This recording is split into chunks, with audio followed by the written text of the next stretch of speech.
I think the only thing negative that could possibly be peeled from this is somebody saying, damn, couldn't you have, a week and a half before the season began, didn't you know this a month ago? Didn't you know this 2 months ago? What do you say to people that have those feelings about it?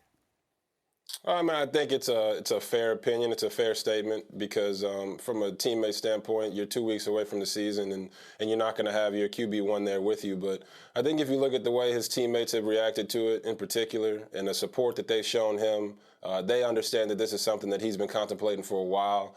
And they know him better than anybody. So if they're supporting him and they support his decision, then I think everyone else outside should as well. But it's fair to have that critique of how soon it is to the season. And everyone's entitled to their own opinion. But for me, I respect his decision. I've known Andrew for a long time now. We've been competing silently way back since high school. And it really must have been something that he just felt was the right thing to do. He didn't want to go out on that field and not give 100% for his teammates, and I can definitely respect that. Well, what'd you think of the boos, Robert? Were you surprised by that? It was loud, it was clear as he was walking off the field, and they're learning he's retiring. What'd you think of all that?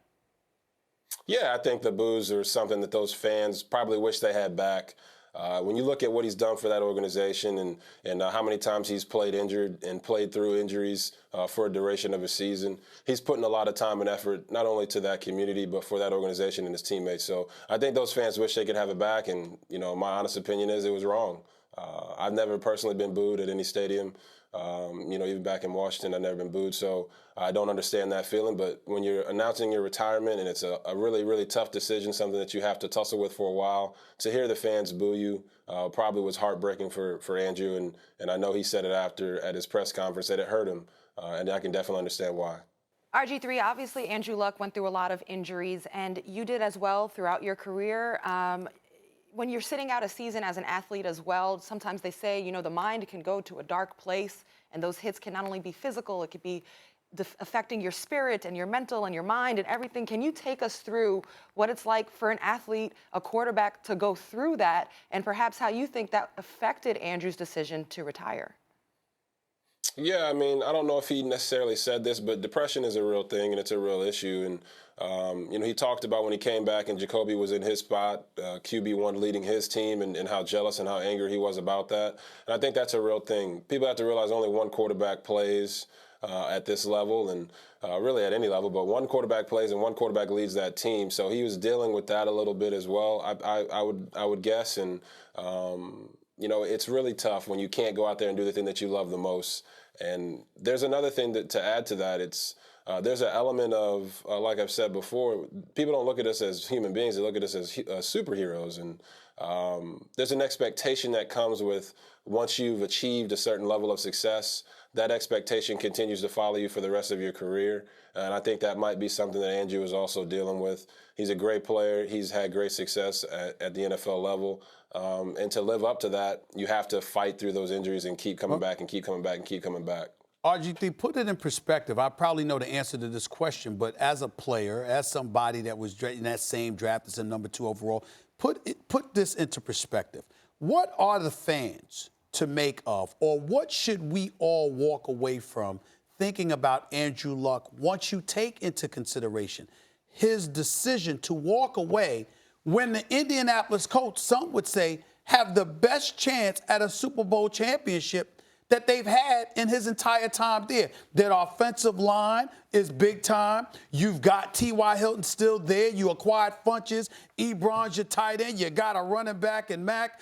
You look at this squad, particularly when you see some of the question marks in Pittsburgh, in Kansas City, in L.A. with the Chargers, even with the New England Patriots now that Gronk retired. Some would argue the Indianapolis Colts are in prime position to compete for a Super Bowl championship. So if you're a fan or you're as a player want to send a message to the fans to try and explain why everybody should understand Andrew Luck picking this moment to walk away, what do you say to them? Stephen, that's a tough question. That's a hard-hitting question. And what I would say is that teams all the time in this league, the NFL, they make decisions that are best for the team without even thinking twice about it. Yeah. So in this moment, Andrew's making a decision that's best for him. Right. And I think that's why a lot of players respect his decision, because it takes a lot of courage to do that. I'd say from a team standpoint, they'd have to go through us in Baltimore first, but, that's how we feel.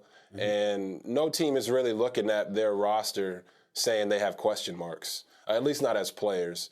You believe in the guys that are around you. You believe in the guys that you have in your locker room, that you're going to go out and be successful. But on the outside looking in, I don't think there is a great explanation for it, aside from Andrew Luck decided to make a decision that was best for Andrew Luck and his family. And no matter how you feel about that, he's at peace with that decision. And now it's up to you guys to debate it and critique it however you feel deem fit. We had this debate earlier with Keyshawn Johnson, RG3. Do you think Andrew Luck is done, or do you think he's going to come back at some point? I mean, I don't know. I talk to him. My family talks to his family. My mom talks to his mom. And I think right now he's at a place where he really does think he's done with football. But he could easily change his mind. He's 29.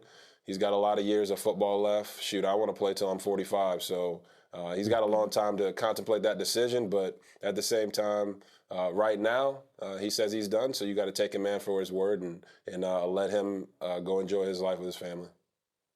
All right, RG3, thank you so much for joining our show. We appreciate your insight. I just want to say, the one part I don't like about RG3 is that he's too damn good at this. I mean, all our jobs are in trouble. You know what I'm saying? All our jobs are in trouble. I just want to be very clear. He's going to play till he's 45. I'm just trying to say, but he's going to play till he's 45. Play till you're 45, RG. Play it till you're 45. RG3, when you're 46, you think you're ready to debate Stephen A. Smith? Yeah. Oh, Lord. Oh, Hey, Lord. why not? Let's do it. Hey, we can do it. But I just want you to know, that, I heard on the intro you were saying that my careers have been derailed by injury, but I'm still out here fighting. And I appreciate the Baltimore Ravens for giving me that opportunity. But when the time comes at 46 years old, I'll be right there with you, Stephen A. Let's get it. Well, we wishing you nothing but luck, my man. Stay healthy, bro. Thanks for watching ESPN on YouTube. For more sports highlights and analysis, be sure to download the ESPN app. And for live streaming sports and premium content, subscribe to ESPN+.